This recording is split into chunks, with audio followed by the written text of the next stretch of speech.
Cruzando as Conversas. Oferecimento Galeazzi Sul. Há 40 anos a evolução dos metais. Associação dos Oficiais da Brigada Militar e do Corpo de Bombeiros. Defendendo quem protege você. E Porto Color. Boa noite, começa aqui na RDC TV mais uma edição do nosso Cruzando as Conversas, do seu programa de análises, de debates, de informação sobre o Rio Grande do Sul e o Brasil, as perspectivas, os cenários.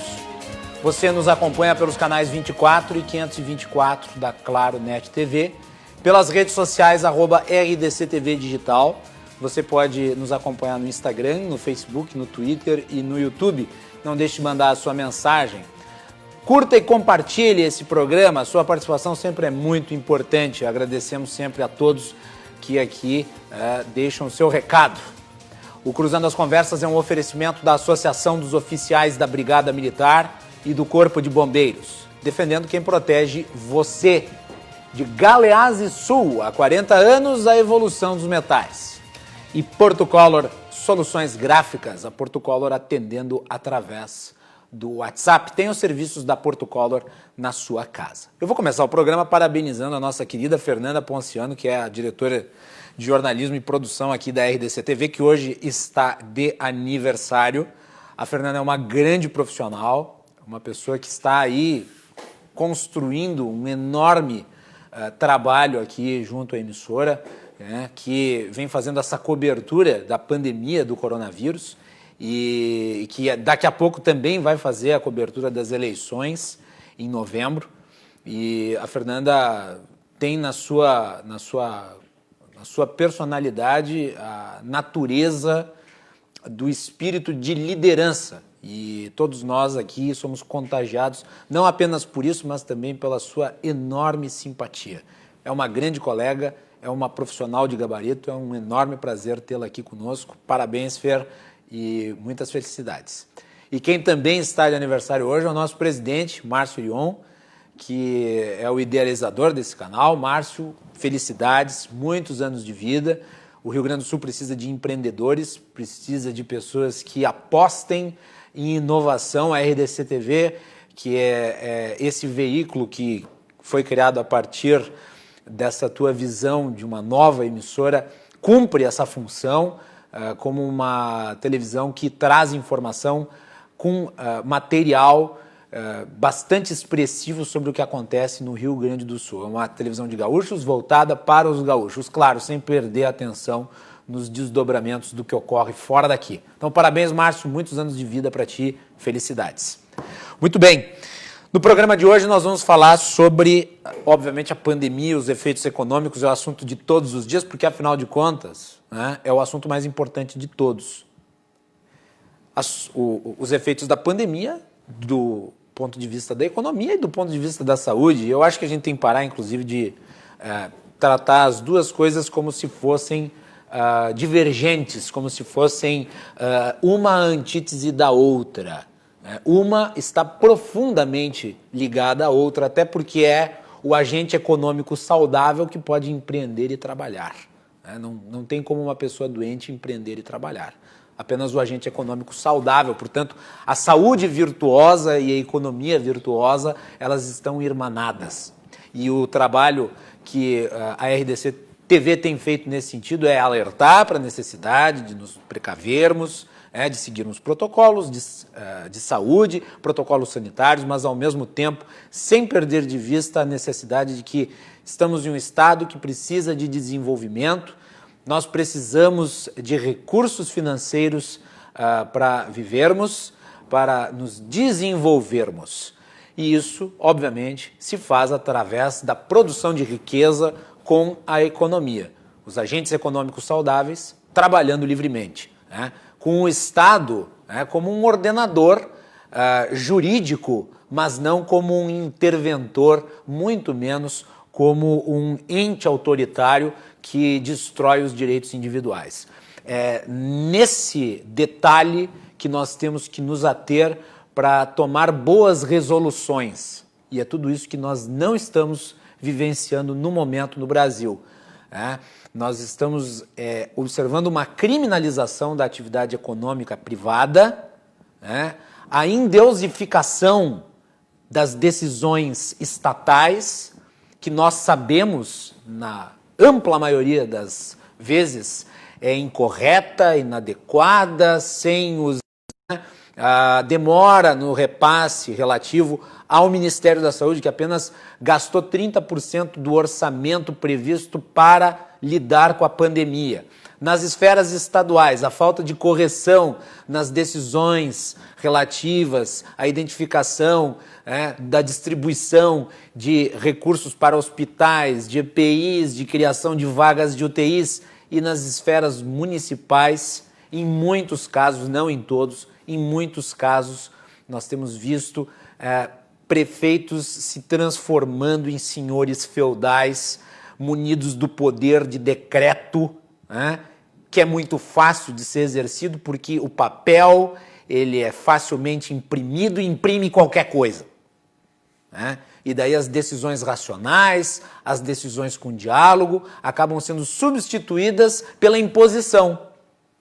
E a imposição gera, por parte da população em geral, obviamente, a falta de credibilidade.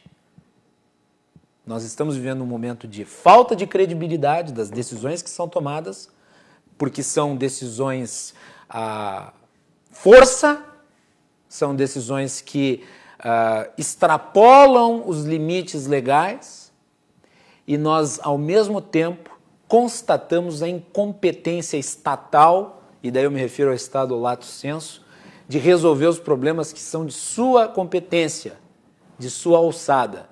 E mesmo os liberais, como é o meu caso, eu me enquadro como um liberal, mesmo os liberais entendem que o Estado tem um papel importante na área da saúde pública. Pois bem, na área da saúde pública, e a pandemia diz respeito à saúde pública, o Estado está tomando decisões que não estão sendo acertadas. E na ânsia de querer resolver o problema da forma mais fácil, ao invés de tomar essas decisões, ao invés de se subsidiar de dados, ele prefere simplesmente determinar o que se pode e o que não se pode fazer na atividade privada.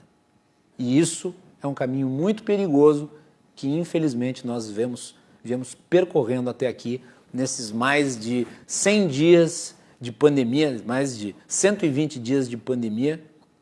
Se esperava que a essa altura do campeonato nós já estivéssemos evoluindo para sair definitivamente do período das quarentenas, mas o que nós vemos é uma instabilidade com abre e fecha, com bandeiras que muitas vezes acabam sendo modificadas exatamente porque o Estado não tem subsídios técnicos e precisa das informações que estão pulverizadas no Estado. Tudo isso nós vamos analisar em detalhes a partir de agora. Eu quis fazer essa longa introdução em forma de editorial, porque eu acho que é importante ressaltar isso em situações como essa. Muito bem.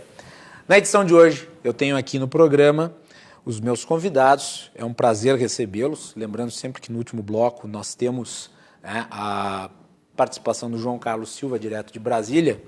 Mas aqui no estúdio comigo eu tenho o vereador Gilson Oliveira de Canoas. Bem-vindo, vereador. Prazer recebê-lo novamente. Boa noite.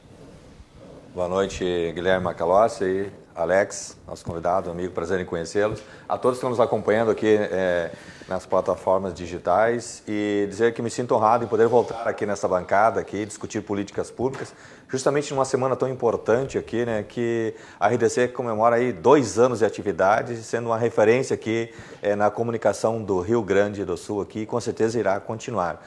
Também saudar aqui também os aniversariantes da casa, é Márcio, né? Márcio, a Fernanda também, que seja apenas mais uma data que se repetirá por muitos anos. Parabéns por mais um ano de vida entre nós aí. Sucesso a todos vocês aí.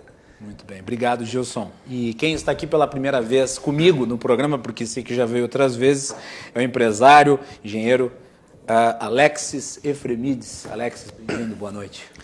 Boa noite, Guilherme. O que eu posso dizer, assim, em primeiro lugar, é repetir os parabéns aí que o Gilson fez. É um grande prazer conhecê-lo, Gilson.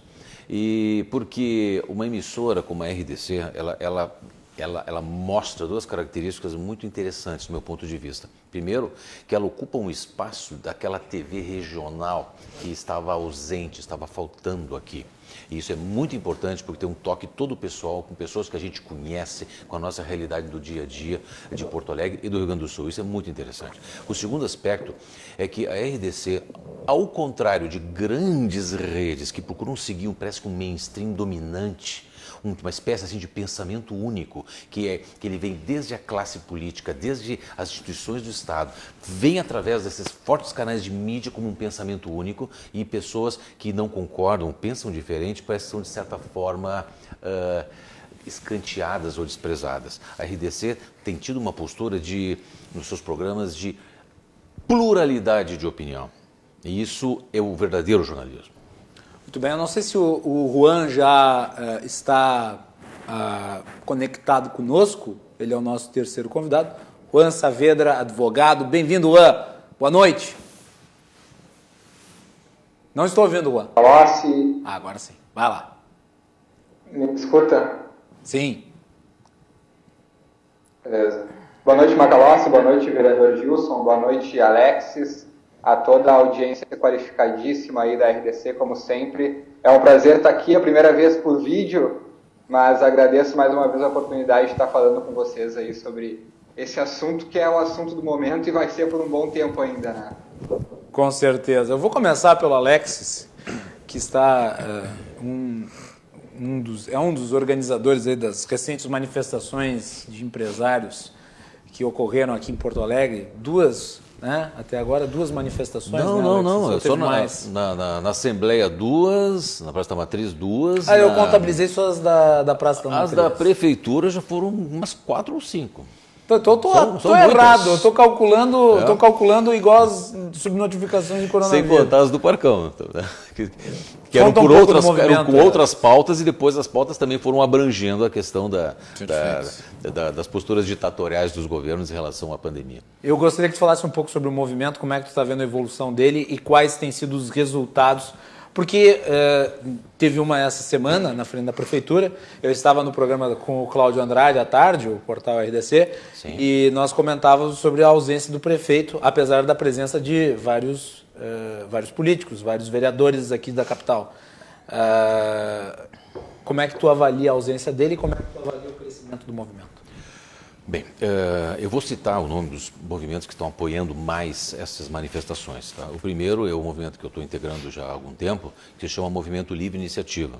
Então, eu não vou citar nomes aqui, mas todos os integrantes do Livre Iniciativa são pessoas de extrema preocupação com a cidade, o estado do país. Eu parabenizo a todos.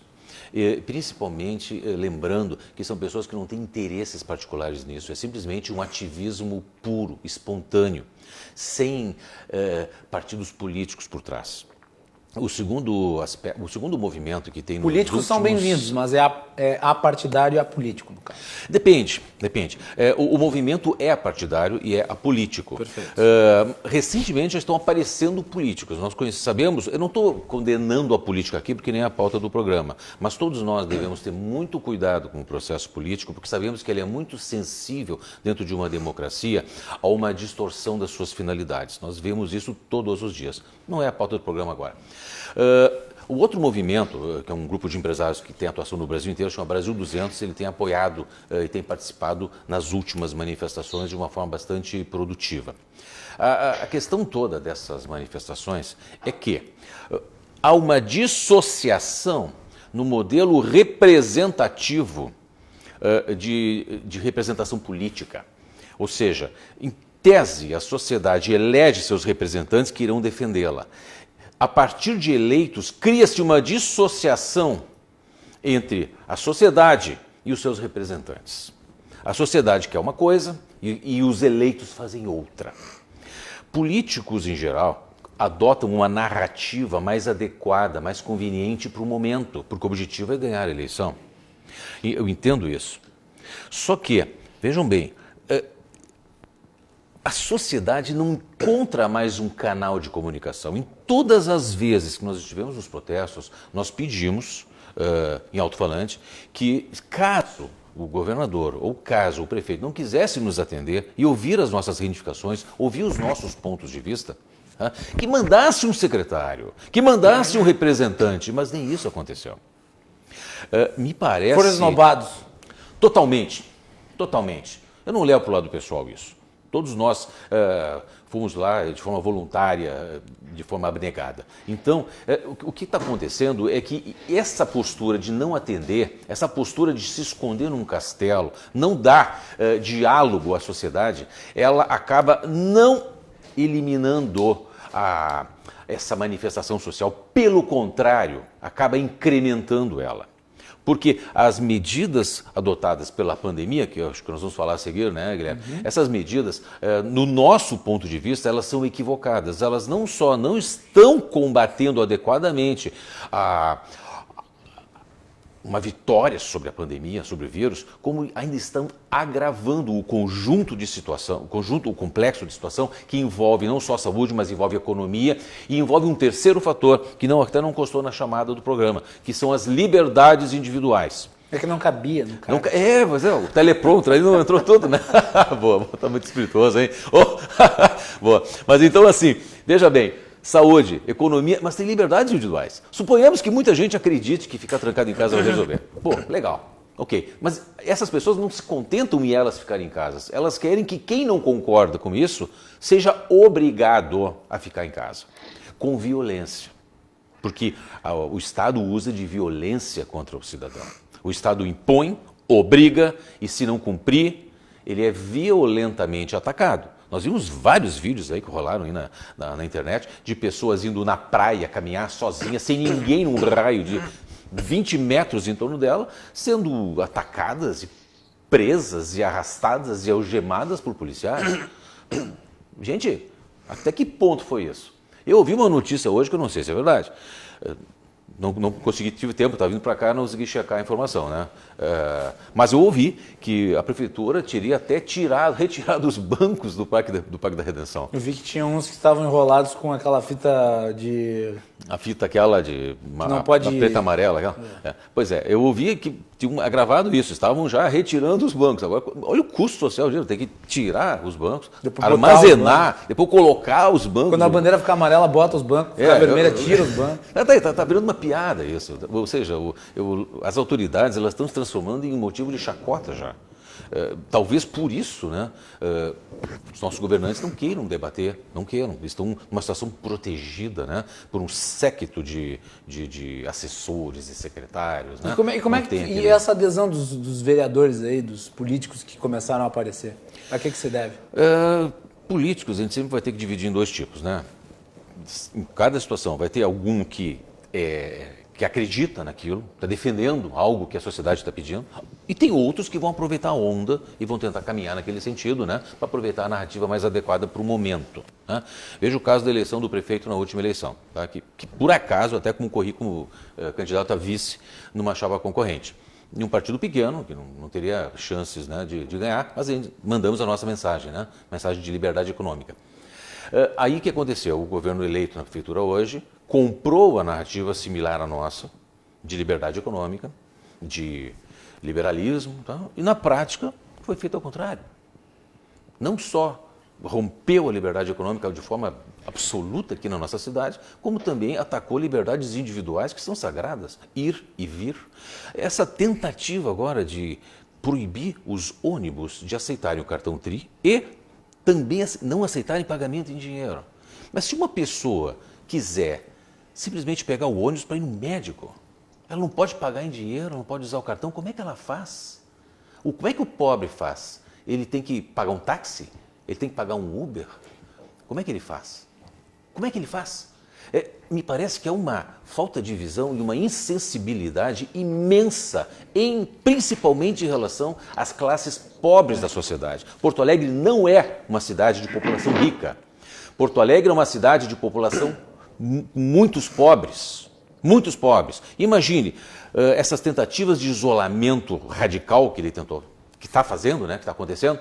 Imagine uma casa modesta de 2 peças no bairro Bom Jesus, que é um bairro humilde, onde moram 8 pessoas. 2 ainda estão trabalhando. Como é que vai praticar isolamento nesse ambiente? Querem que aquelas duas que trabalham, que são as únicas que conseguem trazer comida para casa, também não trabalhem? Mas que tipo de lógica é essa? Me parece que o inimigo único na cabeça desses governantes é o Covid. O importante é não morrer de Covid. Mas se morrer de outra coisa, de fome, de depressão, de suicídio, aí não importa, porque aí a culpa não cai em nós, aí não cai no governante. A métrica que eles estão vendo é apenas a métrica do Covid. A vida é mais complexa do que um fator. Vivemos numa realidade complexa, onde temos múltiplos fatores acontecendo ao mesmo tempo. Gilson, depois eu passo para o Juan. Vai lá. Tua avaliação desse cenário e como é que está a situação ali em Canoas? São vários cenários, né? Por exemplo, problemas a gente não cria e não convida eles, eles aparecem do nada, com algumas exceções, né? E o Covid, né? O coronavírus, ele é um problema que apareceu de uma forma bem complexa. Por quê? Num momento assim bem complexo, um ano eleitoral, mas tornou um problema maior.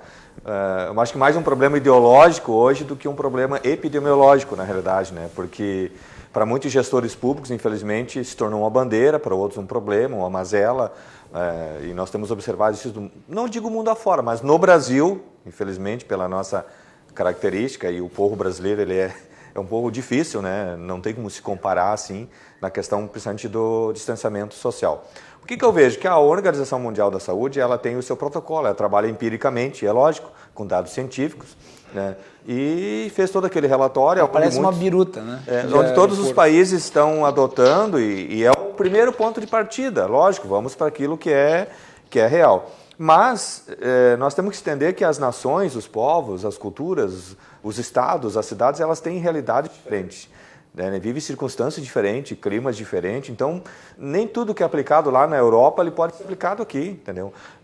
Mas que hoje o Brasil ele é o segundo país com maior número de mortes.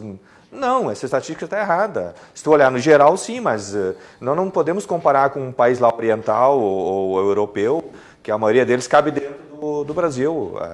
Acho que tem que se avaliar esses dados assim por uma densão demográfica, extensão geográfica, por 100 mil, 1 milhão de habitantes, enfim, aí o Brasil fica lá em 30º pouco lugar. Então, o problema existe, mas nem sempre é o que parece ser. O que eu observo? Que há muitos aí pregando o apocalipse por aí, né? Eu creio no apocalipse, mas não esses que estão pregando aí, né? Ou seja, dezembro, novembro já existia... Mas é que a incompetência gerencial está produzindo um cenário de apocalipse. Lá por novembro, dezembro, já existia aquele comentário nas mídias, né, internacionais. A China está construindo um super hospital em tempo recorde, 10 dias, tal, e vírus para lá e vírus para cá. E o Brasil, carnaval, futebol, 3 meses se passaram, entrando, saindo milhões de brasileiros, tal, e tudo normal. De repente, lá em março, começou a surgir alguns... Para tudo. Entendeu? E aí, hoje, eu vi um discurso há poucos dias que porque o Rio Grande do Sul está sendo controlado, porque Canoas está sendo controlado, porque os nossos gestores eles se preveniram antecipadamente, tomaram medidas preventivas antecipadas. Não, o Brasil começou atrasado, o Estado começou atrasado, a minha cidade começou atrasado. Entendeu? E aí eles vão passando o pico para o mês de março, abril, junho, julho, e entendeu? Não fecha a conta, infelizmente. Claro que o problema existe. Então, assim, qual é a questão, minha opinião como gestor público? Nós, gestores do Legislativo, não fizemos decretos. Nós fiscalizamos, divulgamos para a comunidade. Às vezes sugerimos algumas pautas, né, mas em Canoas o Legislativo não tem tido esse protagonismo, não está sendo ouvido, na realidade. Não questionamos as medidas preventivas, que tem que ter. Claro. Né? Eu não queria estar na pele de um gestor executivo hoje. Fosse governador, presidente e prefeito, porque ele tem que tomar uma atitude, é normal, ele não pode ficar com os braços cruzados. Mas ele tem que saber ouvir. Exatamente. Mas tudo que tu fizer o povo, tu não vai agradar 100%, não tem como. Se favorecer os empresários, daí o povo vai reclamar, as igrejas vão reclamar. Todo mundo quer, né, ser enxergado. Então, é realmente uma questão muito difícil. Então, não é combater as medidas, o problema em si, dizer que não existe. Não, ele existe, mas a forma com que esse problema está sendo tratado, entendeu? Que a gente observa. Vamos falar da minha cidade. Então, o que eu não concordo? O problema existe, estão morrendo pessoas, hoje deve estar beirando a casa dos 70 mil, 68, 69, no Brasil. 70 mil. Passou 70 mil. de 70 mil. Já diminuiu pela metade, estava em 1.200 e poucos, hoje está 600, 700 por... Claro, a gente não queria que tivesse nenhum, entendeu? É que no final de semana, em geral, há subnotificação de casos de mortes. Então Começa hoje... na sexta, depois reconta na terça-feira, eles fazem uma junção dos casos por exemplo, perdidos. hoje, Canoas, a nossa cidade... Mas não importa, 70 mil morreram. Que é a terceira cidade hoje do Rio Grande do Sul, podemos dizer, em extensão demográfica. Nós temos, exatamente no boletim epidemiológico hoje da nossa cidade, até hoje foram 2.096 pessoas que suspeitavam que estavam, fizeram o teste e deu negativo. 973 pessoas dessas deu positivo, desses 120 dias de pandemia aí. 675 dessas 900 e poucos foram curadas. E 36 óbitos fechou hoje em Canoas. Os demais estão ainda na espera do resultado dos exames. Isso é um problema. Hoje nós temos lá em Canoas, por exemplo, dos nossos 92 leitos clínicos, está 82% deles ocupados. E dos 32 leitos de UTI específico, capacitado tecnicamente para tratamento de Covid, está 66% deles ocupados. Então, claro, Canoas... ele tem um diferencial porque ele é o segundo polo de saúde do Rio Grande do Sul hoje. Nós atendemos mais de 150 municípios da região aqui, né, se deslocam para Canoas. Então, há essa preocupação.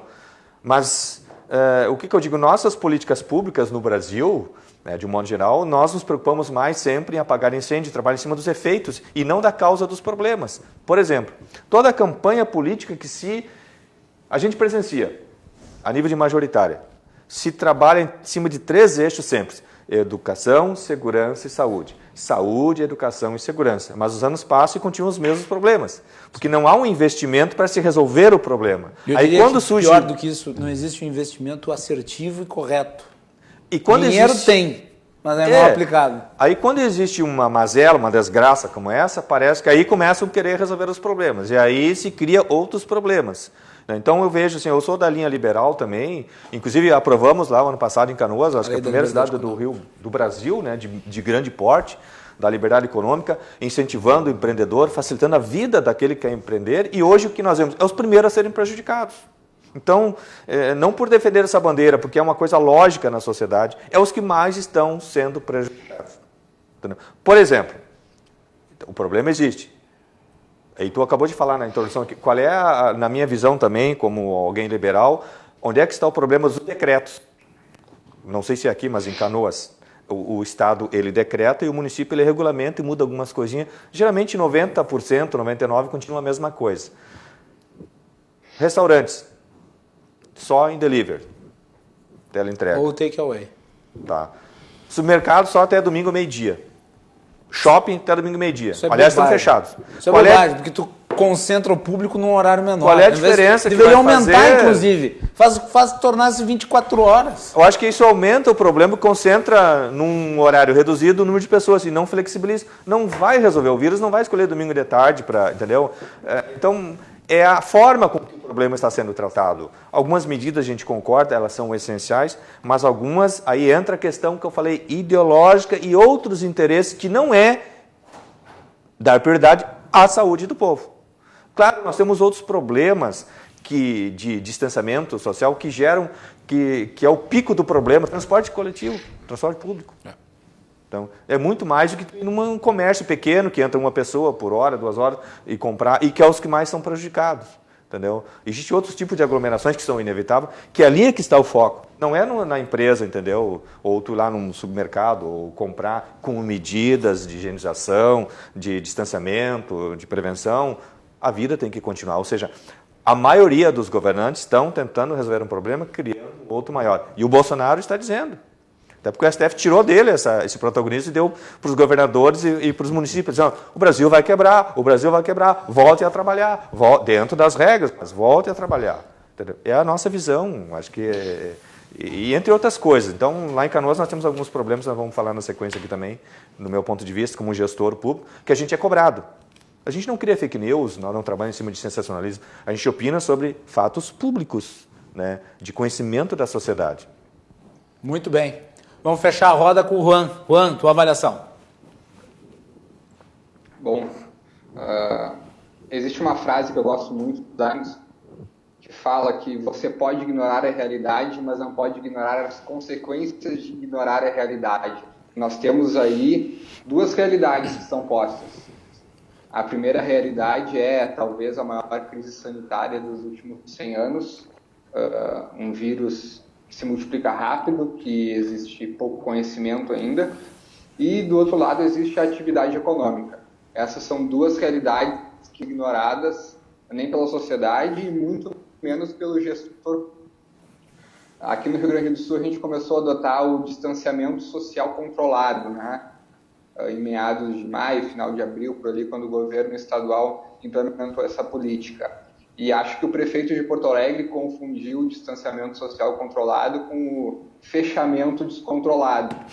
A gente teve a flexibilização das medidas aqui na cidade em maio e ficamos aí 2 semanas, mais ou menos, com a retomada gradual das atividades e logo após tudo novamente foi fechado.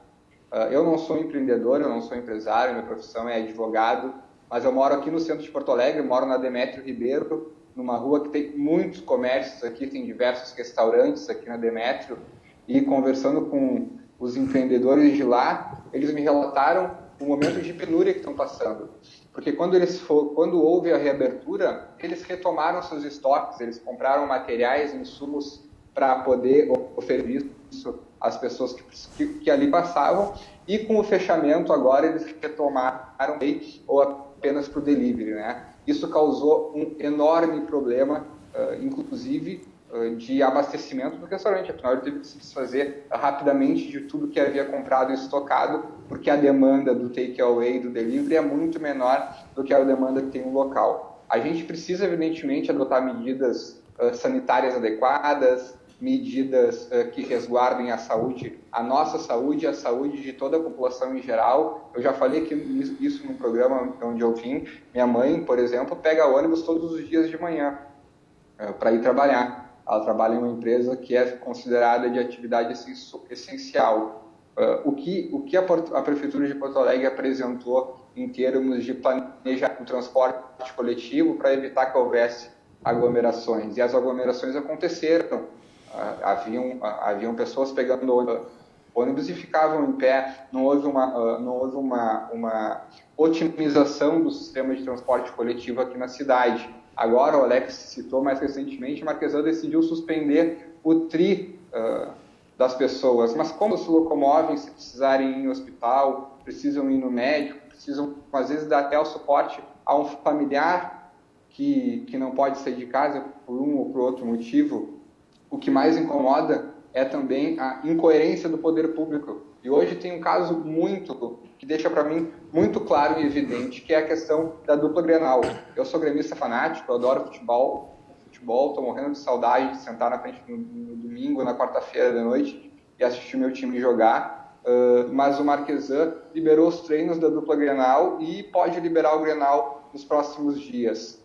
E o que fez com que ele liberasse isso foi os clubes se comprometeram a apresentar protocolos e medidas sanitárias que garantissem a segurança de todos. O prefeito Marquesã tem que responder aonde o comerciante aqui da Demétrio Ribeiro, o comerciante do centro histórico da Cidade Baixa, de Petrópolis, pode apresentar o seu plano para ter as suas atividades liberadas, já que a dupla Grenal pode, porque o comerciante não pode.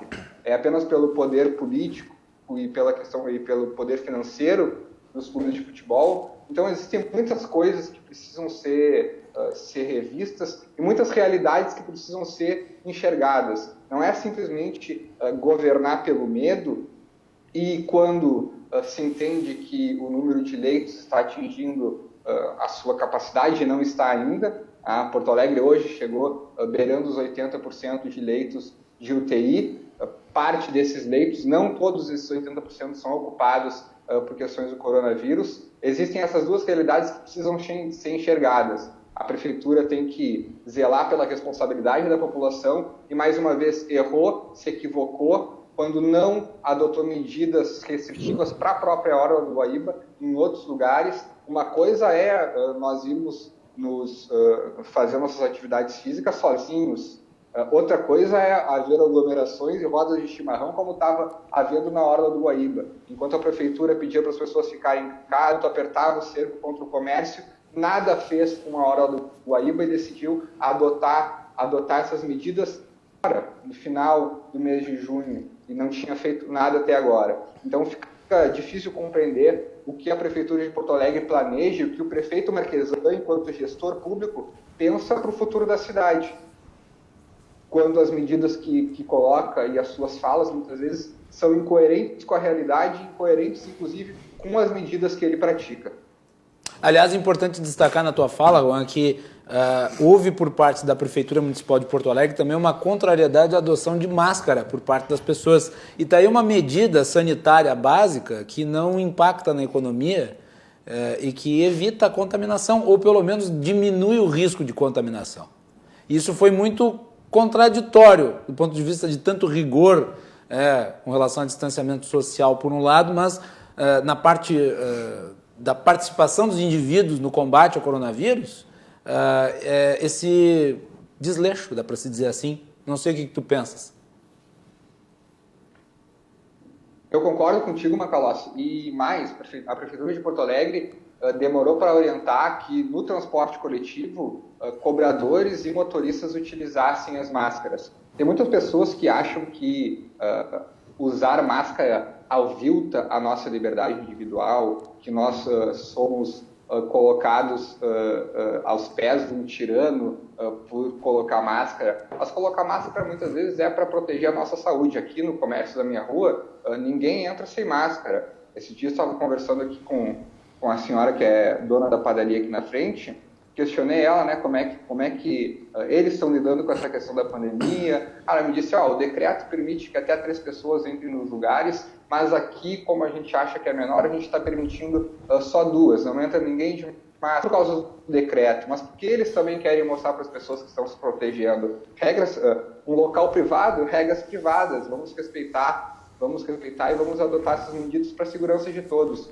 Acho que não dói a ninguém buscar manter o distanciamento, usar a máscara, passar o gel na mão. Acho que isso não dói a ninguém para um bem maior. Se a gente quer que o comércio fique aberto, que a atividade econômica da cidade não pare, e acredito que a maioria das pessoas querem isso, principalmente os milhares de desempregados que tem em Porto Alegre e no Brasil inteiro. O CAGED mostrou dados aí, a gente chegou a 50% de desemprego no Brasil. Todas essas pessoas querem voltar às atividades econômicas. E a gente sabe que para que a gente tenha essa retomada, medidas sanitárias e um distanciamento deve ser realizado, para que não coloque em risco as nossas vidas, para que não coloque em risco a vida das outras pessoas e para que a gente consiga, de alguma forma ou de outra, conter a disseminação desse vírus que está aí. Muito bem, fechamos a roda, essa primeira parte da nossa análise sobre o problema. Na volta nós temos uma matéria da Melanie Rupental aqui para nós, relativa às ações da gestão pública e o impacto na pandemia, para nós continuarmos falando sobre esse tema candente e necessário. Não deixe de mandar a sua mensagem, a sua participação é muito importante para nós. O nosso programa conta sempre com a sua curtida, o seu compartilhamento nas redes sociais, @RDCTV Digital, no Instagram, no Facebook, no Twitter e no YouTube. Não deixe de assistir às nossas edições anteriores, estão todas disponíveis. Acesse o nosso site www.rdctv.com.br, as notícias do dia, as colunas políticas, a análise dos nossos comentaristas, está tudo lá, além, obviamente, dos links para os programas da nossa grade. Nós voltamos na sequência com mais aqui no Cruzando as Conversas.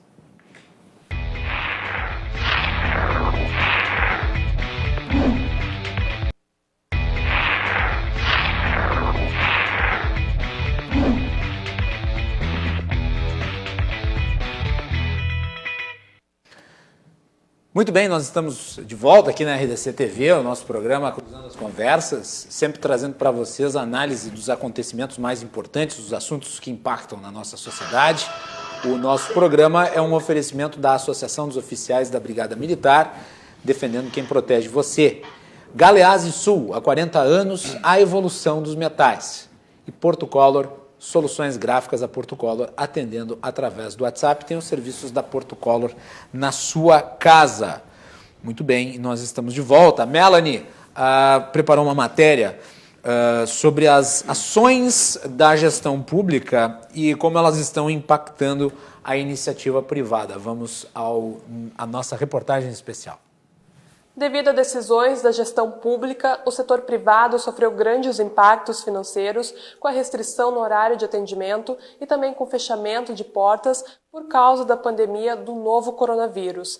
Apesar desse cenário, há também uma tentativa de criar mecanismos e ferramentas na parte pública para tentar auxiliar a iniciativa privada nesses tempos de crise. Apesar dos esforços, poucas medidas estão sendo efetivas ou conseguiram ser implementadas. Diversos projetos estão tramitando no Senado para auxiliar na manutenção da economia. As principais propostas se referem à isenção e atraso nos impostos, desoneração da folha de pagamento e criação de linhas de crédito para as empresas. Uma dessas propostas é o Fundo de Enfrentamento ao Coronavírus, que inclui subvenções econômicas e sociais para pessoas e empresas, incluindo a criação de linhas de crédito subsidiadas para microempresas e microempreendedores individuais. Outra proposta, chamada Linha Emergencial de Capital de Giro, com o objetivo de manter a produção, emprego e massa salarial, e autoriza a União a conceder a subvenção econômica de 100 bilhões do BNDES. No entanto, mesmo quando as propostas são aprovadas,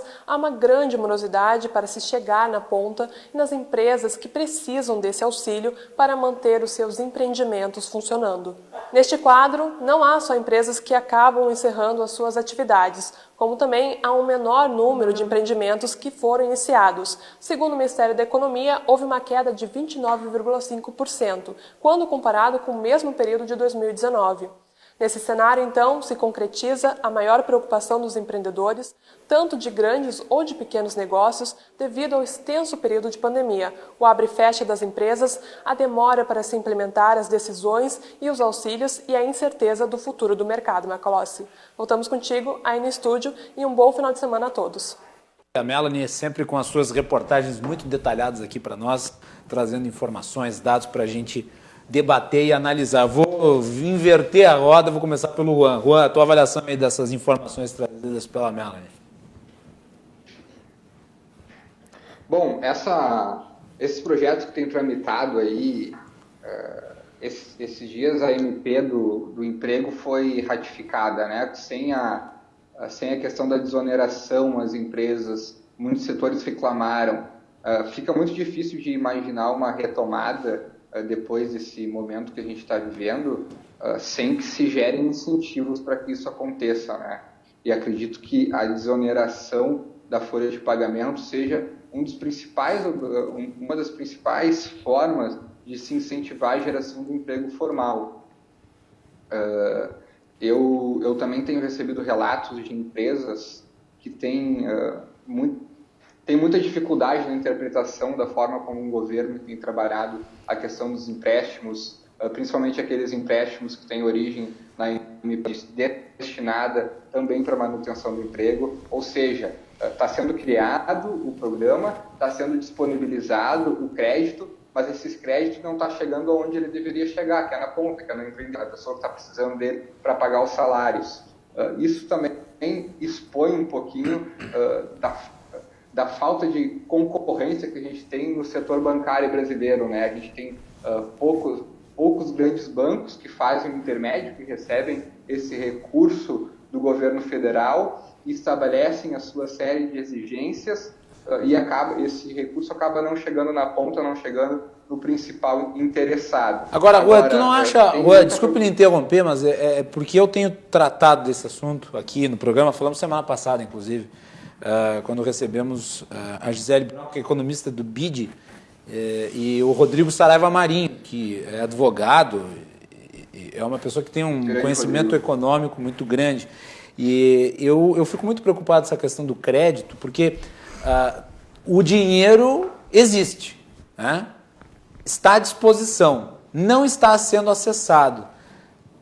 Aqui, e olha, eu sou liberal, sei que tu também é, mas aqui há um papel importante do governo de maneira a ter um diálogo ou de pressionar para que essa liberação seja feita. Se há uma coisa que é natural, é o diálogo entre o setor bancário e o governo federal.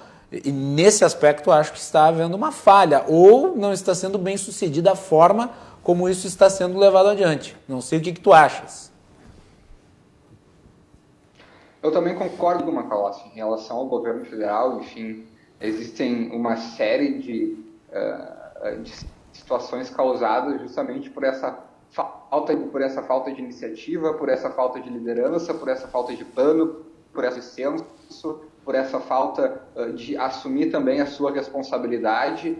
Eu discordo um pouco do vereador Gilson na colocação inicial dele, que falou que o Supremo retirou do presidente da República qualquer possibilidade de agir e que entregou isso simplesmente a governadores e prefeitos. Eu discordo disso. A decisão do STF foi com relação a competências legislativas, o que não retira do governo federal a sua competência também de legislar, e tem legislado e tem proposto também. Então, acho que nesse aspecto falta assim, um pouco mais de ímpeto, de liderança, de sentar, de conversar. O gente não é, né? Aí notou que não é a tônica e a forma que o governo faz. E retomando a questão dos projetos que têm surgido para enfrentamento do coronavírus, me preocupa apenas a questão fiscal, e essa também é uma realidade que a gente tem que voltar aos nossos olhos. A gente vinha aí num momento de ensaiar uma retomada econômica. Tivemos uma pandemia no meio do caminho, gastos extraordinários, créditos extraordinários tiveram que ser entregues. Eu anotei aqui mais cedo, estava dando uma olhada nos dados do portal da Transparência. O Rio Grande do Sul e Porto Alegre juntos já receberam R$ 411.785.827 do governo federal, quase meio bilhão de reais para o enfrentamento da pandemia. E eu tenho muito receio que nesse momento em que a torneira está aberta, a gente tem um decreto de calamidade pública aí em todos os municípios, em todos os estados, um decreto nacional reconhecendo a calamidade pública, esses recursos acabem não sendo bem utilizados para o que eles deveriam ser, como a gente tem visto aí o caso dos respiradores em Santa Catarina, os casos do Rio de Janeiro, ou o caso dos municípios, onde esses recursos têm sido utilizados para outros meios, facilitados em razão da dispensa de contratos emergenciais. Eu veria com muito cuidado assim, a ação do poder público com relação a uma retomada pós-coronavírus, e também aquela velha máxima, né? A ponta da caneta e leis não criam empregos. O que cria empregos, o que faz a roda girar, o que gera riqueza, são incentivos para empreender, incentivos para as pessoas trabalharem. Bem. Então, acredito que a gente tem que ter muita cautela com o que virá do legislador e também com o que dos executivos aí nos próximos meses.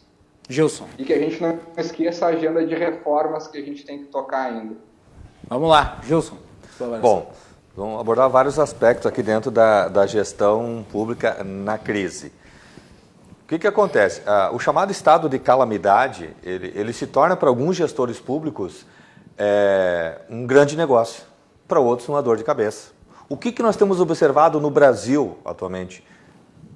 Amazonas, Pará, acabou de estar ali o Rio de Janeiro e dezenas de cidades aí, onde se tornou um grande circo essas contratações frente dos chamados hospitais de campanha.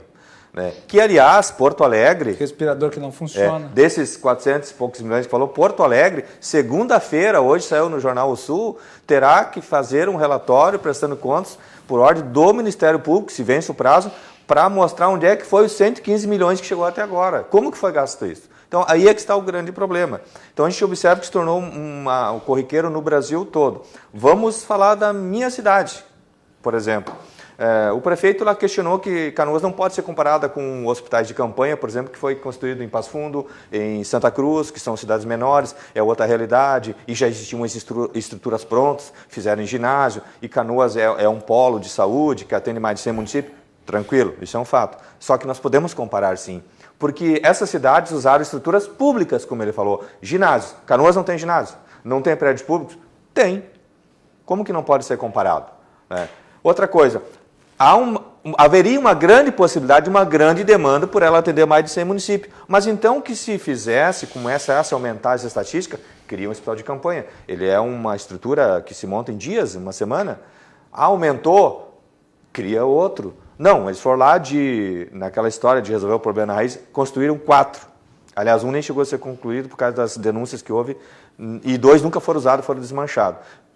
3,5 milhões e um pouco mais para 4 hospitais de campanha, sendo que 2 nunca funcionou. E nunca foram usados para o Covid. Eles estão atendendo as pessoas e não poderia ser diferente. No Rio de Janeiro tinham sido prometidos 10, foi entregue 1. Entendeu? E depois suspeita de corrupção, né? Depois das denúncias, das supostas fraudes dos contratos, né, começaram a desmanchar e centralizaram nas estruturas que vão permanecer. Qual era o nosso questionamento? Desses 3,5 milhões, que era a estrutura, a lona, as divisórias, ares condicionados, banheiros. E foi contratado ali, né, por exemplo, mais de 60 split, esse ar-condicionado, 12 mil BTU, a 1.400 por mês o aluguel de cada um, sendo que 1.300 é o valor de um novo. Já começa por aí. Se contrataram 12 técnicos profissionais, eletricistas e tal, ao valor de 10.500 a 11 mil reais por mês. O Tribunal de Contas entendeu que com os encargos trabalhistas chegaria no máximo a 3.100, 3.200 reais. E aí foi desmanchado. Então, assim, se não houvesse, alguém denunciou, não fui eu, nós trabalhamos em cima de fatos públicos, e começaram a desmanchar.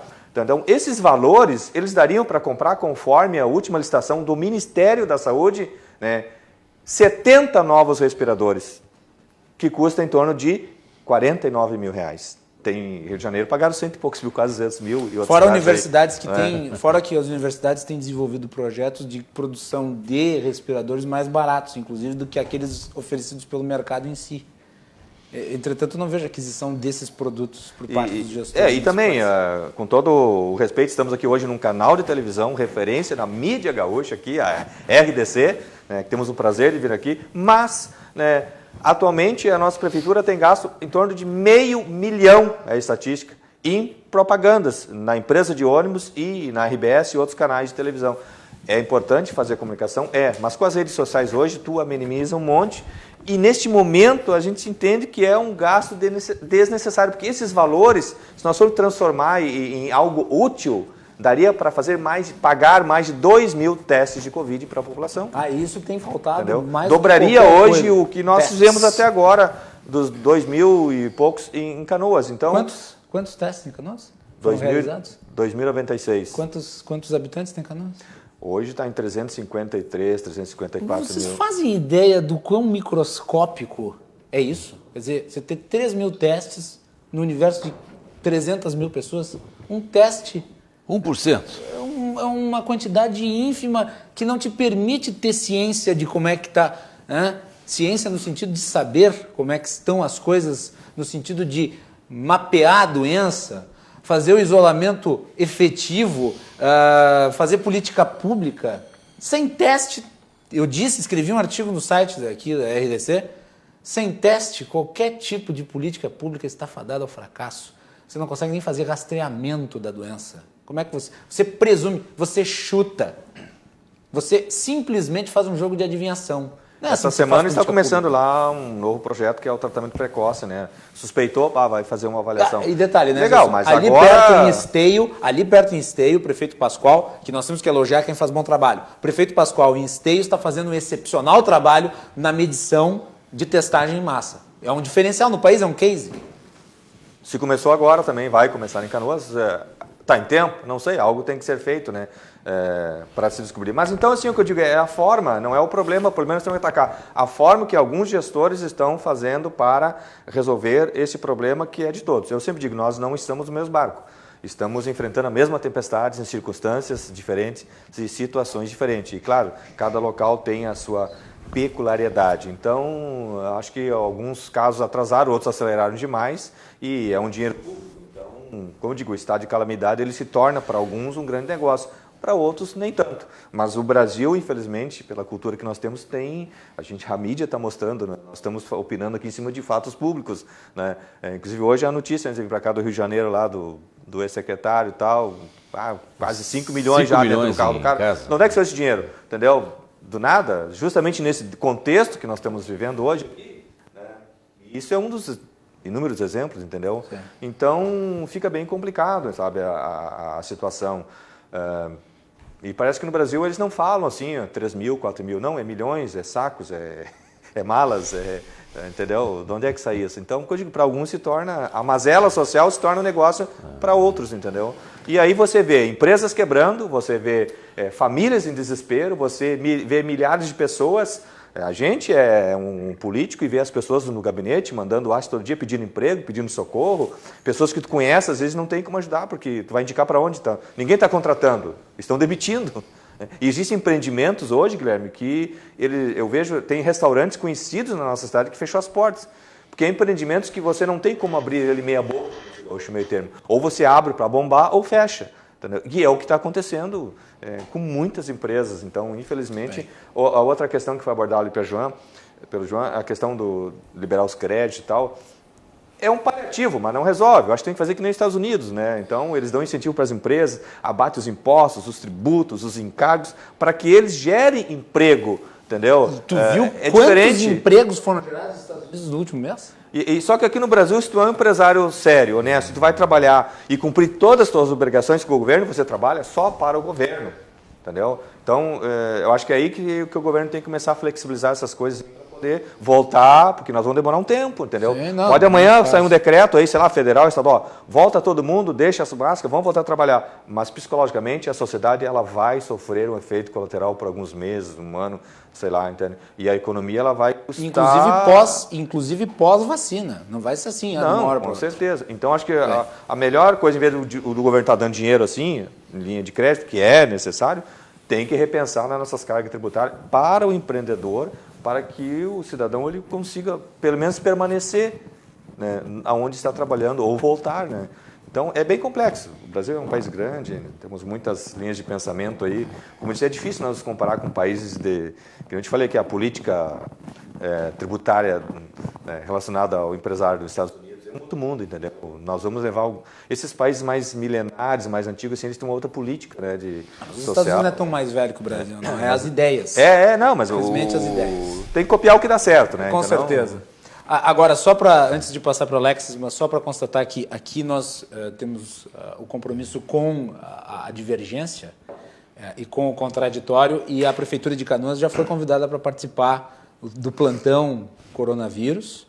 Nós já tivemos participação da Prefeitura aqui no Cruzando antes da pandemia, e a Prefeitura de Canoas, assim como a Prefeitura de Porto Alegre, estão convidados a participar e serão tratados com o maior respeito e consideração que merecem. Alexis.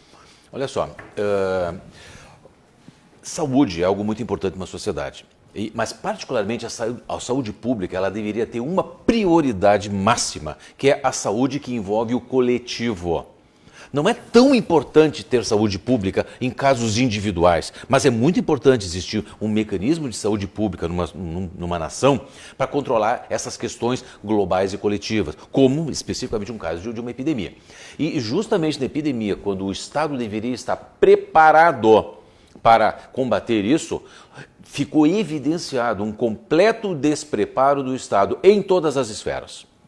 Não havia no Ministério da Saúde, na Secretaria da Saúde, uma estrutura, um planejamento, nada. E se aconteceu um vírus? Nada, não havia. Houve tempo ainda assim de se preparar. Primeiras notícias da epidemia começaram em dezembro, e até março nada tinha sido feito. A data ficou muito marcada, foi no dia 14 de março, quando teve o Grenal da Libertadores, que eu estava lá na arena. Aí o que aconteceu? Ali começou a aparecer mais casos e ali, vamos fazer tudo correndo agora. Assim, o despreparo total. Isso não me surpreende. Porque aliás, se tivesse o tratamento correto, seria não ter público naquele jogo. Poderia ter mantido o público. Sim, porque naquele momento era importante tomar pé da situação. Isto? E neste momento eu acho compreensível que, no primeiro momento, façam-se algumas restrições para entender o que está acontecendo. Isto? Suponhamos que seja um vírus maluco, diferente dos outros. Está provado hoje que não é. Ele é mais um vírus. Ele tem baixa letalidade, mas muita transmissibilidade. Esse é o maior problema dele. Tá? Então, eu compreendo que pode ser necessário fazer medidas restritivas para, num primeiro momento, só, Alex, avaliar... Lá em março, apesar de ter causado incômodo, transtorno, a aceitação das medidas foi muito maciça. maior. Foi maciça a aceitação. Maciça. Houve um voto de confiança no governo estadual e no governo municipal especificamente. Houve esse voto de confiança e esse voto foi rompido. Ele não foi valorizado, esse voto de confiança. Pelo contrário, não foram tomadas as medidas. Pelos orçamentos da prefeitura, nenhum centavo foi gasto no respirador até agora.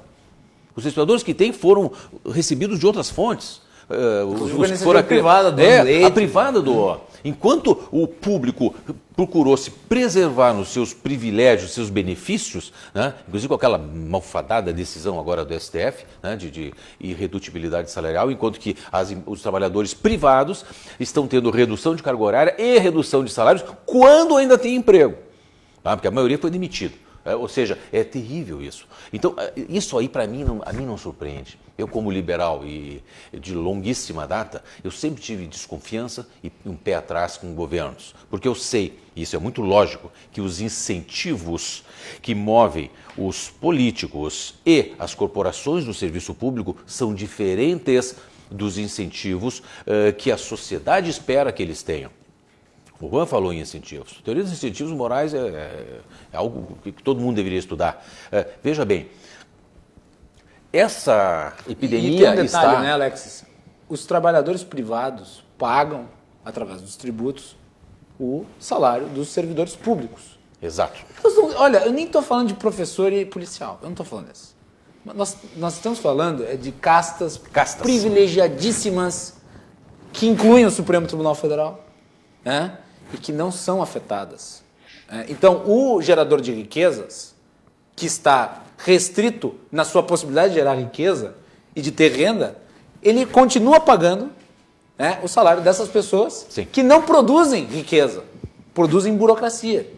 E eles não contribuem com nada. E enquanto, de uma forma de certa forma ingênua, se imagina que esse dinheiro que vai sustentar todas essas corporações e essa casta superior da sociedade, que é o funcionalismo de alto salário, que isso vem da classe média e dos ricos, não. Isso vem principalmente dos pobres. Quem paga isso é pobre.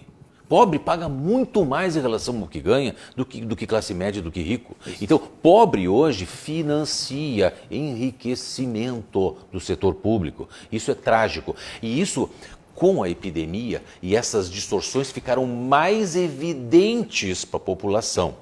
Porque isso não é tratado de forma massiva. Isso é quase que escondido, né? E eu estou vendo cada vez mais se falar disso, né? O Guilherme falou agora, nós liberais falamos há muito tempo, eu estou vendo mais agentes de mídia e na política fazendo isso. Isso significa que todo esse ativismo liberal que começou lá em 2013, 2014 mais ou menos, de forma mais intensa, porque as iniciativas anteriores foram muito de pouco alcance, E nos últimos 5, 6 anos, isso está acontecendo. Nós estamos conseguindo coisas impensáveis. Nós estamos conseguindo influenciar políticos de viés de esquerda. Hoje, nós temos partidos de esquerda como o PSB, como acho que até o próprio partido aqui do amigo Gilson aqui, é um partido que tinha um viés mais de esquerda, né? No PT do B era antes, né? O seu partido com aquele viés trabalhista. E até no PDT, que é um partido também de esquerda, eu estou vendo políticos que estão começando a compreender essa narrativa. O que uma vez o senhor Winston Ling me disse, quando eu estava muito irritado lá em 2013. Ling é o dono do Miss Brasil. É verdade? É fantástico. Ele comprou o Miss Brasil. O Winston Ling é um empresário genial, ele é brilhante, ele é criativo, ele é arrojado, eu tenho muita admiração por ele. Então, quando ele conversou comigo uma vez, lá em 2013, 2014, nos primórdios disso, eu com a minha pressa, né, habitual, eu sou meio assim, energético, assim, meio dinâmico, aí, nós não podemos esperar 20 anos para consertar o Brasil, Tchê, como é que nós vamos fazer? Não dá. E ele, não tem outro jeito. Nós temos que fazer essa mudança cultural, esse paradigma socialista, esse paradigma de esquerda, populista, coletivista, digo mais, getulista, tá? Isso tem que ser rompido, toda essa coisa do Estado protetor, do bloqueio às iniciativas, da inveja de uns em relação ao sucesso de outros, esse padrão cultural tem que mudar. Vamos se comparar com um país da mesma idade que o Brasil, comparemos com os Estados Unidos, que é uma referência, tem uma Constituição que defende direitos, existe uma cultura de nação do sentido de que nossos direitos não serão rompidos. Don't tread on me. No more taxes. Isso é fantástico de ver. E no Brasil, aquela história, precisamos arrecadar mais impostos porque precisamos ter mais saúde e educação. Gente, não é assim não. O Gilson tinha comentado, onde é que sai esses 5 milhões? Eu te respondo. Sai do bolso dos trabalhadores privados, sejam empresários, sejam pequenos empresários, sejam trabalhadores, sejam profissionais liberais, seja classe média, sejam até trabalhadores desempregados que estão fazendo bicos. Porque cada ramo de, sei lá, cada pacote de arroz que compra lá já tem 18% de ICM em cima. E viu Alex, esse conjunto de pessoas que são os desempregados que viraram microempreendedores individuais, e eu estou falando isso e eu já estou farto de falar, mas vou repetir, não vamos transformar a gente que acabou desempregada e que se transformou em microempreendedor individual em empreendedor. Não se banalize a palavra. Não se banalize. São pessoas desesperadas, né, e que foram buscar nesse instrumento jurídico alguma formalidade. Né? Aliás, isso foi na época do PT. O PT criou a lei dos microempreendedores individuais, mas criou para mascarar o crescente número de desempregados. Sim, ele não entra na estatística. Não entra na estatística. São esses os que foram afetados mais, porque eles perderam completamente a sua renda. Completamente. E eles não têm respaldo econômico, eles não têm economia, eles não têm poupança, eles não têm nada. Mas aí nós vamos entender quem são os representantes na política, da onde eles são oriundos. Pouquíssimos representantes são oriundos do setor privado produtivo, pouquíssimos. A política é controlada por políticos profissionais, por assessores de deputados que querem viver da política. A política é controlada por funcionários públicos de carreira. Hoje, nós temos um cálculo de que mais de 50%, 51%, 52% do Congresso Nacional, ele é composto de representantes diretos ou indiretos do setor público. Como é que a gente vai mudar o país assim? A gente tem que quebrar isso. E essa epidemia tem um efeito de segunda ordem muito interessante. Ela está escancarando esse abismo entre essas duas castas que existem na sociedade brasileira. Cidadãos de primeiríssima classe que não estão ligando para a epidemia, está o contra-cheque inteirinho entrando lá todos os meses. Pode atrasar em alguns locais, né? Como aqui no Rio Grande do Sul atrás, mas vai entrar, sempre entra. Né? Enquanto que o privado, ele está desesperado. Nós estamos vendo vídeo, todo dia a gente recebe vídeos de pequenos empresários desesperados. Eu estou recebendo aqui vários WhatsApp, até nem devia falar isso, de ex-funcionários da minha empresa, desesperadamente se não tem uma vaga, alguma coisa, compreende? Assim, tem gente que já me ligou chorando. Parece que eu vejo assim, uma insensibilidade do setor público em relação ao setor privado. Como se o setor privado fosse o quê? Um monte de burros de carroça, assim, que tem que carregar a carroça e carregar a casta da nobreza, né? Com seus privilégios. Eu não vejo nas manifestações contra essas medidas autoritárias, eu não vejo o setor público. Eu não vejo, pouquíssimos políticos aparecem lá, pouquíssimos. Apareceram agora lá uma meia dúzia, que é muito pouco, e mesmo assim a gente está filtrando, assim, tem alguns que estão entendendo isso e alguns estão querendo pegar carona. Né? Ou seja, está ficando muito escancarada essa questão público-privado, isso tem que ser modificado. Esse é um dos motivos pelos quais, entre outros, mas esse é um, pelos quais o governo federal está sendo impedido de governar. Tá? É muita pressão de quem vai perder essas vantagens. Então, o maior inimigo hoje dessas corporações nem é o presidente, é Paulo Guedes, com as suas políticas. Bom, senhores, nós já estamos com 23 horas e 31 minutos. Nós temos mais 9 minutos de participação dos senhores. Então, eu vou fazer uma rodada final rápida, dinâmica. Mas antes disso, vamos aos dados aí do coronavírus aqui no Rio Grande do Sul atualizados. Vamos colocar no ar as informações consolidadas de hoje, dia em que nós temos aí a nova coloração do Rio Grande do Sul. No Brasil, 1.800.000 casos registrados. Vamos passar de 2 milhões na próxima semana, já na terça-feira, provavelmente, né? Segundo a dinâmica de crescimento da doença. 2 milhões de casos registrados, sem contar, obviamente, as subnotificações. E no Rio Grande do Sul, são 37.490 casos registrados. Vamos ao mapa das bandeiras. O mapa das bandeiras ainda não está na nova situação, né? Ainda não está atualizado, porque nós tivemos quase todas as bandeiras do estado do Rio Grande do Sul, à exceção de 1, 2, 3, 4. A exceção de 4, esse mapa está desatualizado, mas a exceção de 4 regiões, todas as demais estão vermelhas, inclusive a região da Serra Gaúcha. E vamos esperar aí até segunda-feira. Eu tenho também batido nessa tecla, né? O modelo de distanciamento ele é uma realidade, mas eu acho que ele pode ser adaptado. E eu acho que o mínimo que se poderia estipular era um prazo mais alongado de vigência das bandeiras. De 7 para 15 dias, na minha opinião, porque contabilmente faz mais sentido. Você pode consolidar informações, né? Tanto é que as regionais provavelmente vão impetrar recursos para que se mude, e daí na segunda-feira você vai ter alteração de algumas regiões. Então, todo final de semana é a mesma instabilidade, a mesma insegurança jurídica, e ninguém tem paz no final de semana, quando a gente poderia um pouco descansar. Então, essa é a propositura que eu tenho feito, né? O governador admitiu que existe uma margem interpretativa em relação ao mapa de distanciamento social. Eu acho que isso pode ser analisado. E eu tenho feito militância nesse sentido, de 7 para 15 dias. Juan, rodada final, começo por ti. 1 minuto e meio cada um, vamos lá. Bom, mais uma vez, muito obrigado pelo convite, Macalossi. Obrigado pelos colegas aí de mesa, Alex, vereador Gilson, a toda a qualificada audiência aí na RDC, como sempre. Acho que o coronavírus, a pandemia e todas as medidas, enfim, elas vão continuar tomando conta dos nossos debates pelos próximos meses.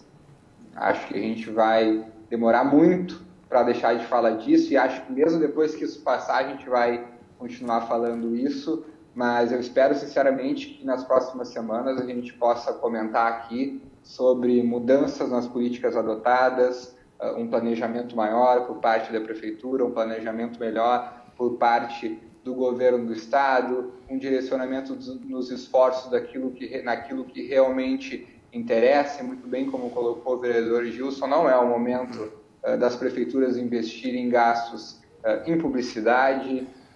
Isso não é correto, isso não é priorizar a vida, como eles dizem que estão fazendo, né? Investir em publicidade nesse momento, principalmente publicidade que não obedece aos critérios educativos, não deve ser a tônica das gestões municipais, como inclusive o Ministério Público de Contas hoje pediu, né, as propagandas que a Prefeitura de Porto Alegre havia encomendado fossem suspensas, porque não atendem aos critérios educativos e informativos que são requisitos constitucionais e legais. Então, mais uma vez, obrigado pelo convite e uma boa noite a todos vocês. Obrigado, Juan, pela sua participação aqui no nosso programa nessa noite de sexta-feira. Juan é um querido amigo aí. Próxima vez esteja aqui no estúdio, né, Juan? Estarei, com certeza. Então tá, é isso aí, um grande abraço. Vereador, muito obrigado pela sua presença aqui. Tem um tempinho aí também para fazer sua manifestação final. Bom, como nós falamos lá no início, hoje estamos chegando quase uns 70 mil óbitos, né? Já passamos. Já passamos, já? A coisa tá, nós estamos aqui, está acontecendo. Passamos. Não são números, são vidas. Mas nem por isso nós temos que concordar 100% com a campanha Fique em Casa. Porque é muito fácil pregar Fique em Casa quando você tem um salário garantido, como ele falou ali, né, o funcionário público, tal, estabilizado, trabalhar em home office, viver de live no YouTube, Netflix, tranquilo. Mas e aquele cidadão que precisa ir todos os dias pegar o ônibus, transporte público e buscar alimento para sua família? Isso tem que ser revisto também. A questão do Avante, né, que ele comentou ali, o Avante em 89, realmente ele foi uma descendência do PTB, né, e aí se tornou o PT do B. PT do B. PT do B. Só que o pessoal começou a ir para a esquerda, muito aquela questão do socialismo ali, aí brigaram, se dividiram, desmanchou. E os que sobraram criaram o Avante, que é mais de centro-direita. Então essa é a história do Avante, por isso que nós estamos nele hoje, né? Não sou a favor, por ser liberal, do Estado mínimo inexistente e nem do Estado máximo gordo, pai gordo que sustenta tudo, né? Sou a favor do Estado incentivador, não provedor, incentivador que dê oportunidade para as pessoas, né, da liberdade, da individualidade, como acontece em países que deu certo. Até porque nesse momento que nós estamos hoje aqui, as pessoas estão precisando do Estado, né? Mas para que tudo isso se resolva, não adianta, nós vamos sempre chover no molhado. O Brasil tem que passar por uma reforma a limpo, de cima a baixo, não de baixo para cima. Jurídica, política, militar, pública e depois chegar no João e na Maria. Infelizmente, nós estamos num processo ao inverso, né? Então, enquanto não acontecer isso, nós vamos discutir, nós vamos debater ideologicamente, mas nós não vamos conseguir evoluir, né? E estamos no caminho, mas até quando? Quantos séculos ou décadas vamos levar ainda? Não sei. Obrigado, Guilherme. Estamos à disposição aí. A todos vocês que nos acompanharam, voltaremos. Voltaremos. Muito bem. Boa referência. Quem acompanhava o Conversas Cruzadas entenderá a referência. Alex, muito obrigado por ter vindo. Volte outras vezes. Veja só, eu espero, meu desejo sincero, que o Brasil consiga, apesar desses isolamentos radicais, atingir logo o único caminho que existe para controlar uma epidemia viral, que é a chamada herd immunity, a imunidade de rebanho. Ou seja, quando nós tivermos cerca de 60%, 65% da população já imunizada, naturalmente, porque por vacina não existe vacina ainda e nem sabe quando vai ter, então essa imunização natural, para isso serve o isolamento controlado, seletivo, profilático e voluntário. Esse isolamento serve para ir administrando, juntamente com uma boa política de track and trace, né? Ou seja, de monitoramento por testagens, para acompanhar a evolução, para garantir a sustentabilidade do sistema hospitalar. Agora, quando se atingir a imunidade de rebanho, que será em torno de 60%, 60%, aí sim nós teremos tranquilidade. Então, espero que atinja logo. Esse isolamento radical está atrasando isso, empurrando o problema para depois, causando vários prejuízos na economia. Eu diria que o Juan disse uma coisa muito correta, muito adequada, que é a questão da desoneração da folha. Isso está sendo tentado fazer pela equipe do ministro Paulo Guedes, e a dificuldade é encontrar um outro tipo de imposto para cobrir o imposto que incide sobre a folha, porque tem muitas despesas que o Estado é deficitário. E isso aí retorna mais uma vez a questão que todo mundo aqui falou, de desinchar o Estado, diminuir o Estado, e para isso tem que, inclusive, fechar várias estruturas de Estado desnecessárias, várias que não precisam nem existir e existem, e as que continuarem existindo por necessárias, essas aí têm que ter seu custo reduzido, inclusive salários, benefícios e aposentadorias e estabilidade, esse tipo de coisa. Último comentáriozinho só para lembrar um assunto que o Gilson falou, que realmente não é momento de se gastar em publicidade. E eu reforço, né? Nem agora na epidemia, nem nunca o Estado deve gastar em publicidade. Não é função do Estado, né? As empresas noticiam naturalmente o que for de importância para a sociedade. É notícia, não é? Muito obrigado pela participação. Eu sei que a audiência desse programa é de alta qualidade, são pessoas interessadas com a economia, com a política, com a vida ética e correta dentro de uma sociedade. É um prazer falar para esse tipo de ouvinte com grande qualidade. Muito obrigado, Guilherme, pelo convite. Muito obrigado a todos. E parabéns aí, Alex, pela ação junto a outros empresários da cidade. E o espaço aqui na emissora está aberto para vocês. Muito agradecido. Muito bem. Eu quero só terminar esse bloco mandando meu abraço aqui para o meu querido amigo, professor Carlos Velho Mais, advogado, que noticiou no Facebook que ele recebeu a notícia da aprovação dele do doutorado de Ciências Criminais da Faculdade de Direito da PUC. E o Carlos é dos mais qualificados advogados penalistas do Rio Grande do Sul. Então, fico muito satisfeito pelo amigo, muito feliz pelo amigo. Parabéns aí, Carlos, mais do que merecido. E, claro, isso abrilhanta o programa, porque o Carlos é um velho parceiro aqui de análises, principalmente na situação jurídica. Vamos para o intervalo? Na volta, nós temos João Carlos Silva, direto de Brasília. Finalmente saiu o nome que vai comandar o MEC. Até quando? A gente é que se pergunta e vamos tentar entender o que está acontecendo. Já retornamos. Gilson, vamos extinguir o MEC.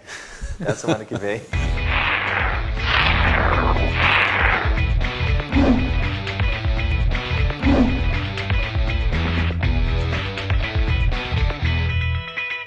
De volta aqui na RDC, o último bloco deste programa. Sexta-feira, o Cruzando as Conversas tem o oferecimento da Associação dos Oficiais da Brigada Militar e do Corpo de Bombeiros, defendendo quem protege você. Galeazzi Sul, há 40 anos, a evolução dos metais. E Porto Color, soluções gráficas a Porto Color, atendendo através do WhatsApp. Tem os serviços da Porto Color na sua casa. Hoje minha gravata, ela insiste em ficar meio que para o lado, eu tenho toque, tem que ficar retinha a gravata. E de Brasília, o meu querido amigo, comentarista de política da RDC, João Carlos Silva. João, bem-vindo, boa noite. Boa noite, tudo bem, Macalossi? Como é que estamos? Aqui tudo certo. Agora, hoje até fez um certo calorzinho. Hoje teve sol, as pessoas pegaram uma vitamina B. B ou D? D. Ótimo, bom. Foi bom. Hoje foi agradável. E aí em Brasília? Tranquilo, fresquinho também. Céu azul hoje durante o dia todo. Bacana. Escolha do novo ministro da Educação, um nome que ninguém esperava. O presidente está surpreendendo na escolha dos ministros da Educação. Está surpreendendo mais um ponto. Houve aquilo que ele já esperava, né? O nome de um evangélico para o ministério. Um nome terrivelmente evangélico? Sim, e isso reforçou o André Mendonça, que é evangélico fervoroso e é um que está com o pé dentro da próxima vaga do Supremo. Conforme o presidente já disse que precisa colocar um evangélico no Supremo. Eu acho que André Mendonça classificou o nome do novo ministro da Educação, com certeza classificou também para ir para o Tribunal, o Supremo Tribunal Federal. Nome do novo ministro é Milton Ribeiro. Ele foi vice-reitor da Universidade Mackenzie, que é uma das mais prestigiosas do país. Isso no início dos anos 2000. Ele é pastor da Igreja Presbiteriana Jardim de Oração de Santos. E a manifestação do presidente foi a seguinte: indiquei o professor Milton Ribeiro para ser o titular do Ministério da Educação, doutor em Educação pela USP, mestre em Direito pela Universidade Presbiteriana Mackenzie, graduado em Direito e Teologia. Desde maio de 2019 é membro da Comissão de Ética da Presidência da República. O que tu achou da escolha em si, João? Tu estava falando ontem aqui no programa que o outro nome lá do Gobo Ferreira, que ele seria o ministro com o melhor currículo do governo se ele fosse indicado. Entretanto, prevaleceu a indicação do Milton Ribeiro, que aparentemente foi uma recomendação de um dos generais do governo, se eu não me engano. O professor Milton Ribeiro tem um currículo exemplar. Não dá para dizer que ele tem um currículo ruim, é verdade. Os generais, foi um crivo dos generais em cima do nome dele. Os generais analisaram todos os nomes para o Ministério da Educação, conforme já de algum tempo, já vem fazendo isso, né? O presidente da República passa o nome dos indicados ao general Braga Neto e ao general Ramos, e eles discutem com o general Heleno, com o general Hamilton Mourão, vice-presidente, os nomes. Agora, a escolha do Sr. Milton foi uma surpresa, porque ele não estava É aquela história, o presidente Bolsonaro surpreende. Ele lança, por exemplo, alguns nomes. A imprensa toda vencida, mas ele acaba trabalhando um nome que a imprensa não trabalhou, não divulgou. E esse foi o caso do professor Milton Ribeiro. Já, com toda certeza, essa escolha ele vinha estudando já há algum tempo, ele estudou os currículos todos, e chegou no nome do professor Milton Ribeiro. Talvez ele já tenha tido na cabeça de escolha do professor Milton, mas ele não aventou na imprensa, não disse nada. Enquanto isso, a imprensa trabalhou os nomes que não foram indicados. João, tu sabe com quem eu achei o ministro da Educação parecido? Com o grande jornalista Carlinhos Brickmann. Carlinhos Brickmann, gordinho, é verdade. Carlinhos Brickmann, grande jornalista. Grande jornalista. Entrevistei uma vez o Carlos Brickmann no meu programa de rádio lá na Sonora. Um jornalista de inteligência diferenciada. Muito parecido, as semelhanças são gordinhos, assim, bigodinho. Sim, e o Brickmann tinha um alto astral maravilhoso. Muito bem. João, e também teve indicação para o Conselho de Educação, né? E daí o presidente meio que acomodou os apoiadores, colocou ali gente ligada ao Olavo de Carvalho.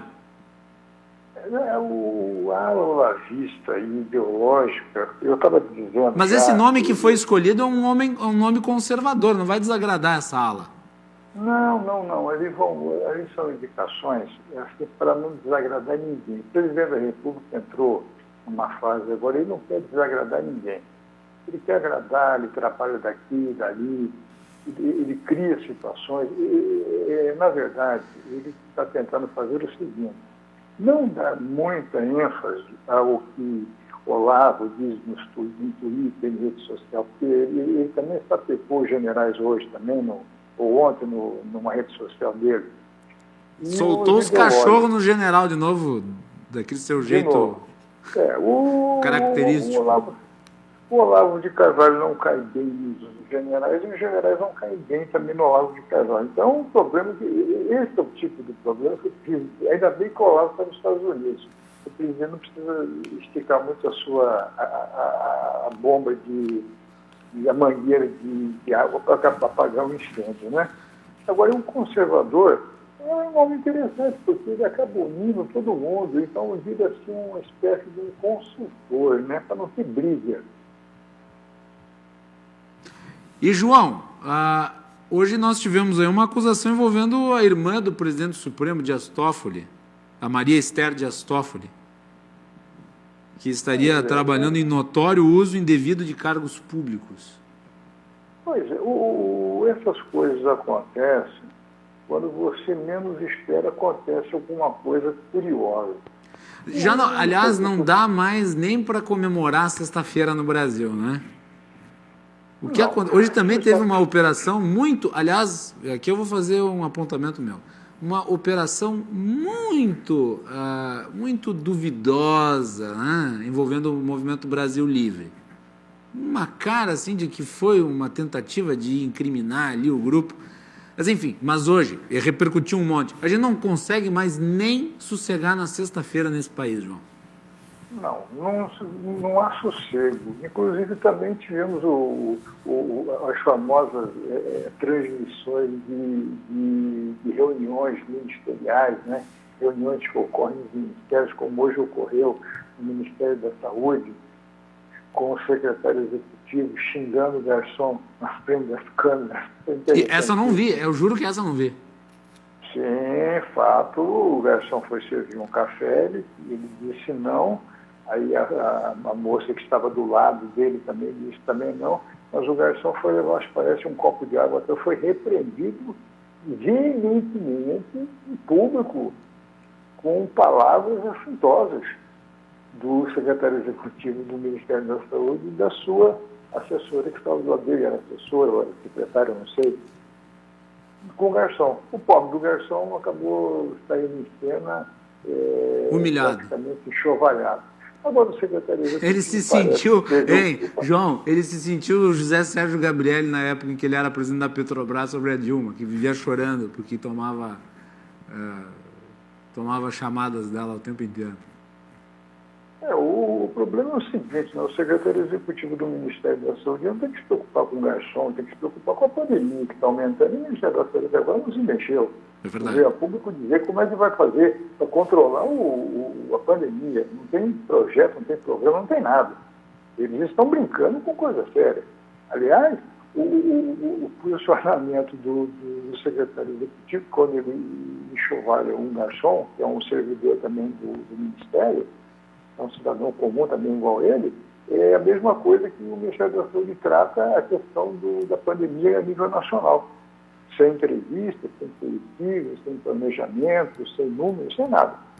Agora, a sexta-feira sempre são curiosas, tivemos operações aí variadas, tivemos um dinheiro apreendido na residência do ex-secretário de Saúde do Rio de Janeiro, acho que era muito dinheiro, né?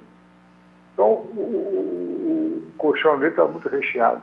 Então, toda sexta-feira são coisas emblemáticas que acontecem no Brasil.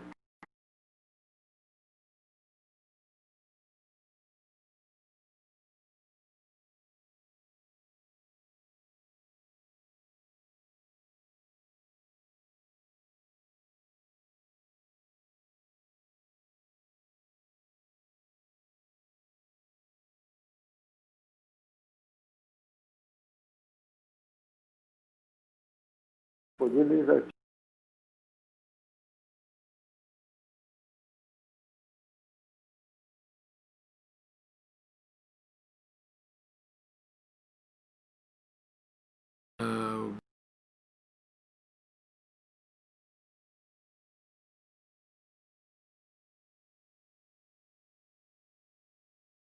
Toda essa troca.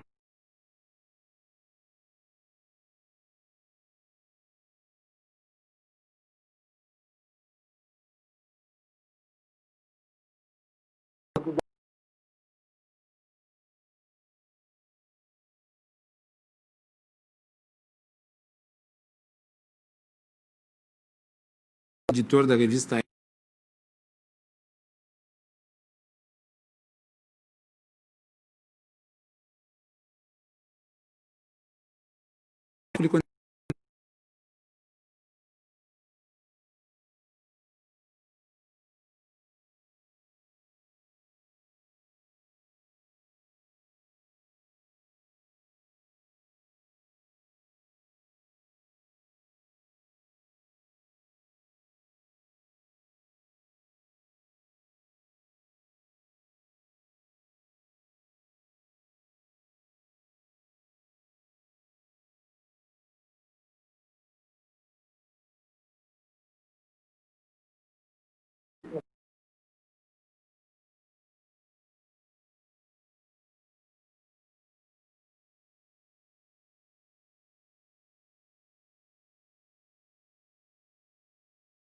Público.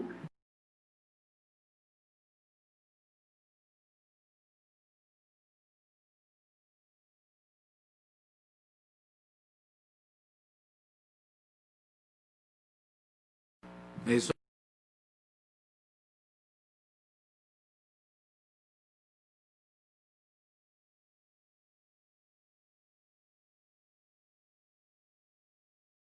O brasileiro está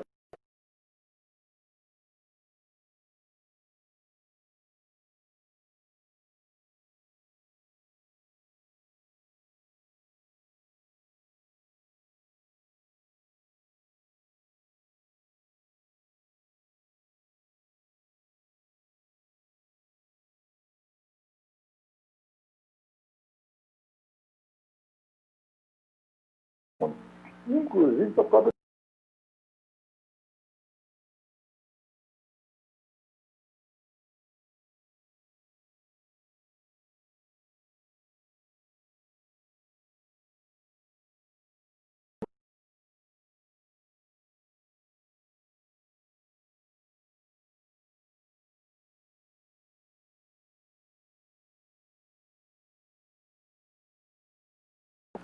É uma tragédia que está sendo, infelizmente, colocada em segundo plano antes de pandemônio. Nós temos a pandemia e o pandemônio político. Sexta-feira, o João já mandou para mim aqui a íntegra da revista. Como é que é o nome da revista? Adega. Com as novidades aí do mundo dos vinhos. O que tu vai tomar esse final de semana, João? Agora vamos num Cabernet da Serra Gaúcha. Ó, tá bom. Tá bom. Eu tenho que vestir a camisa do time que está ganhando, né? Exatamente. É isso aí. RDC TV, né?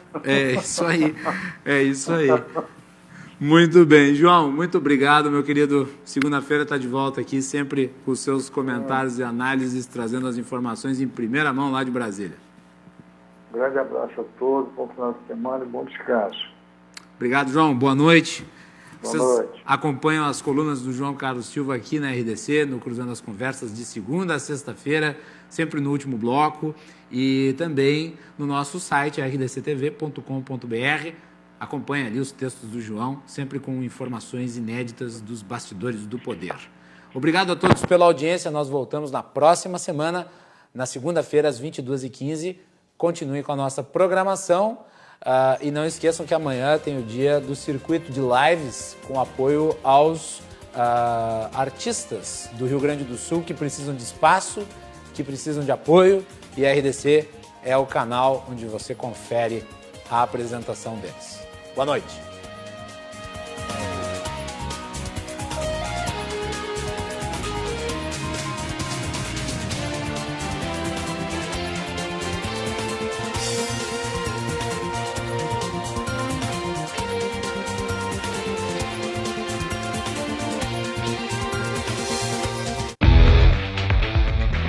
Cruzando as Conversas. Oferecimento Galeazzi Sul.